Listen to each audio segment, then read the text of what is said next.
Hello friends, welcome to our YouTube channel civil services dream. तो friends, आज की इस वीडियो में हम लोग यूपीपीसीएस 2021 की टेस्ट सीरीज़ का टेस्ट 78 सॉल्व करेंगे।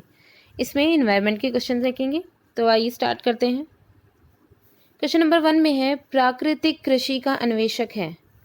ऑप्शंस हैं Masanobu Fukuoka, M S. Randhawa, M S. Swaminathan, Norman Borlaug. Question 1 का करेक्ट आंसर है ऑप्शन ए मसानोबु फुकुओका। प्राकृतिक कृषि के अन्वेषक हैं, ठीक है, और ये एक जापानी किसान दार्शनिक हैं। नेक्स्ट क्वेश्चन देखिए, क्वेश्चन नंबर 2। इसमें है, पलाचीमाड़ा जो पर्यावरण की अपार क्षति के कारण चर्चा में था, अवस्थित है किस जगह है? कर्नाटक में, कोंकण में, केरल में या तमिलनाडु में? क्वेश्चन 2 का करेक्ट आंसर है ऑप्शन सी, केरल में। पलाचीमाड़ा जो कि पर्यावरण की अपार क्षति के कारण चर्चा में था, ये केरल में, केरल के पलक्कड़ जिले में स्थित है, एक छोटा सा गांव है, ठीक है। यहाँ पे मेनली पर्यावरण की क्षति जो हुई थी वो वहाँ पे कोका कोला कंपनी के जो कारखाने वहाँ पे खुले थे, उनके द्वारा जो प्रदूषण हो रहा था, ठीक है, उस गांव में, तो उससे पर्यावरण की अपार क्षति हुई थी। तो वहाँ के लोग जो बहुत ज़्यादा परेशान हुए थे, तो उन लोगों ने धरना वगैरह के लिए बैठे थे, ठीक है। तो इस वजह से पलाचीमाड़ा जो है ये बहुत ही ज़्यादा, मतलब मेनली कोका कोला कंपनी को बैन कराना था वहाँ पे, ठीक है। नेक्स्ट क्वेश्चन देखिए, क्वेश्चन नंबर 3।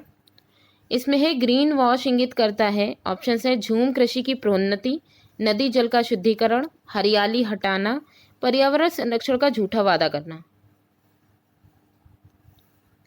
तो क्वेश्चन 3 का करेक्ट आंसर है ऑप्शन डी, पर्यावरण संरक्षण का झूठा वादा करना।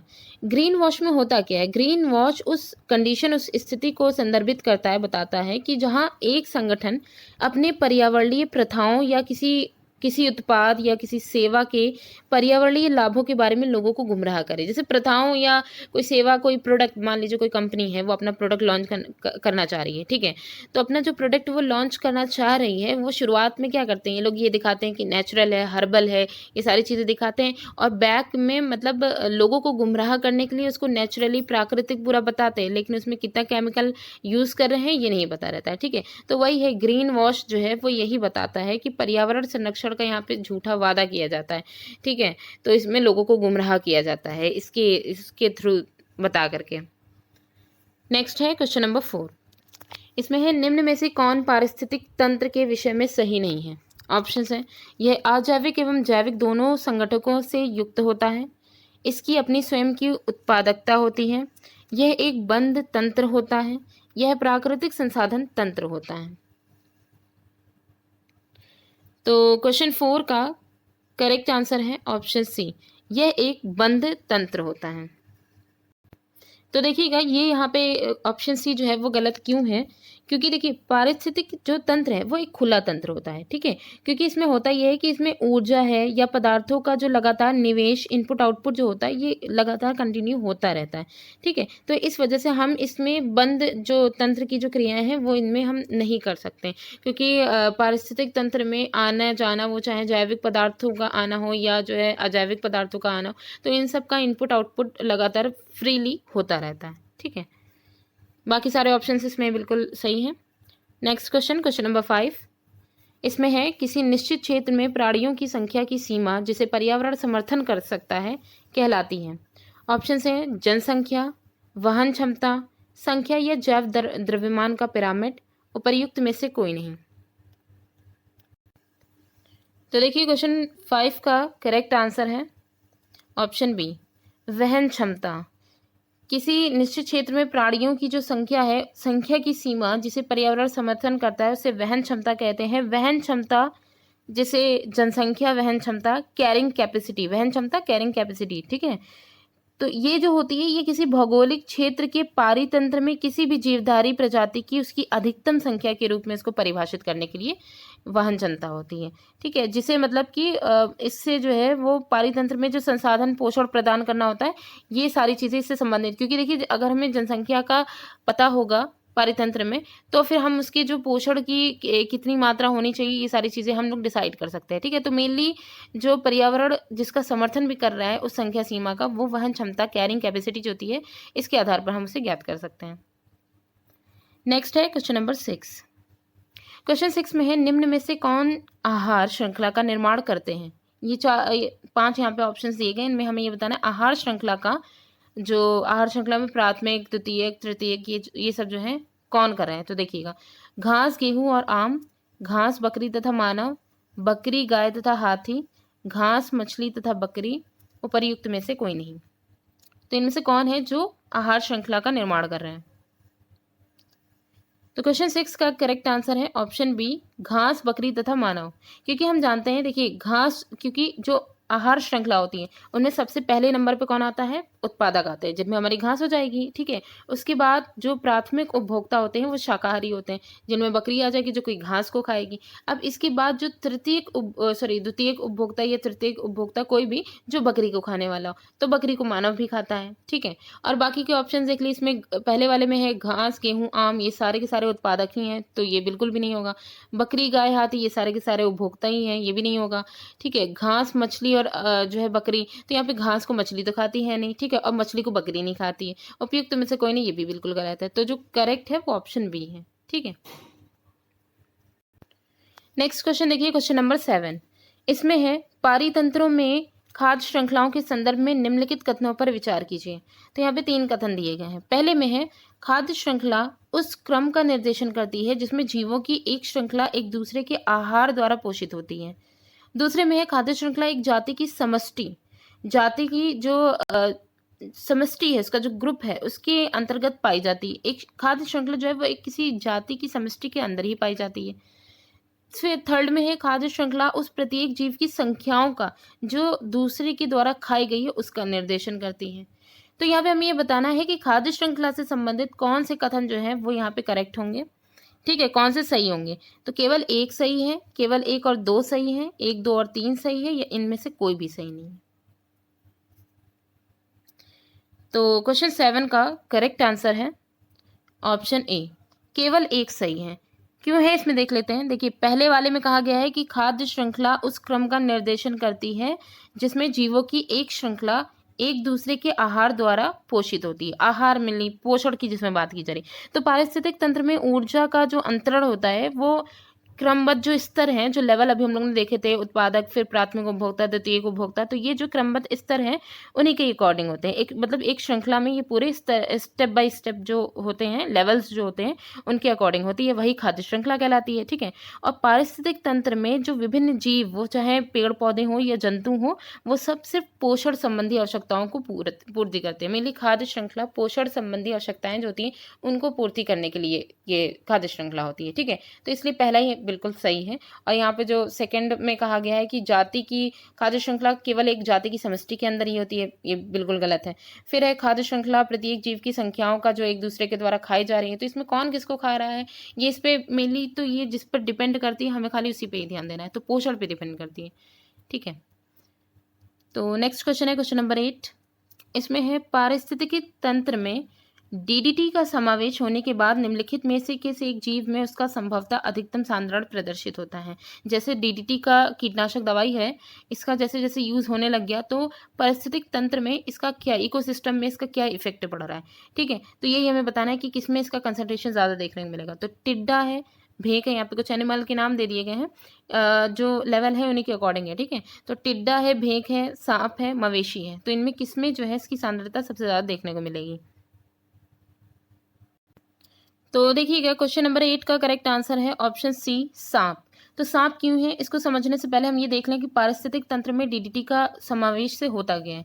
पहली बात तो जो डीडीटी है, ठीक है, ये एक कीटनाशक रसायन है जिसका जैविक रूप से इसे नष्ट नहीं किया जाता। अगर हम ये चाहें कि बायोलॉजिकल फॉर्म में हम इसको नष्ट कर लें, ठीक है, जो वही जटिल पदार्थ और सरल पदार्थों को कन्वर्ट जो करते हैं, तो ये हम इनका जैविक रूप से हम इन्हें नष्ट नहीं कर सकते। तो जाहिर सी बात है, जब हम इनका पेड़ पौधों में इनका यूज़ करेंगे तो खाद्य श्रृंखला में, यानी उत्पादक से फिर उपभोक्ता, जैसे खाद्य श्रृंखला पोषण के अकॉर्डिंग चलती है, तो उनमें भी ये डीडीटी का ट्रांसफर होएगा, ठीक है। तो उसी के ही अकॉर्डिंग अगर सांद्रण कंसंट्रेशन के बेस पे अगर कहा जाए तो सबसे कम जो यहाँ पे देखिएगा कि डीडीटी का जो सांद्रण होता है वो प्रथम स्तर जो होता है, पहला वाला जो लेवल होता है, यानी पौधों के अलावा छोड़ करके उत्पादक के बाद प्राथमिक उपभोक्ता जो होता है उनमें ये सबसे कम होता है, ठीक है। उसके बाद जो है उनमें ये सबसे कम होता है। फिर द्वितीयक स्तर जो होता है, जैसे जैसे लेवल बढ़ता जाता है इसका सांद्र कंसंट्रेशन जो होता है ये भी बढ़ता जाता है।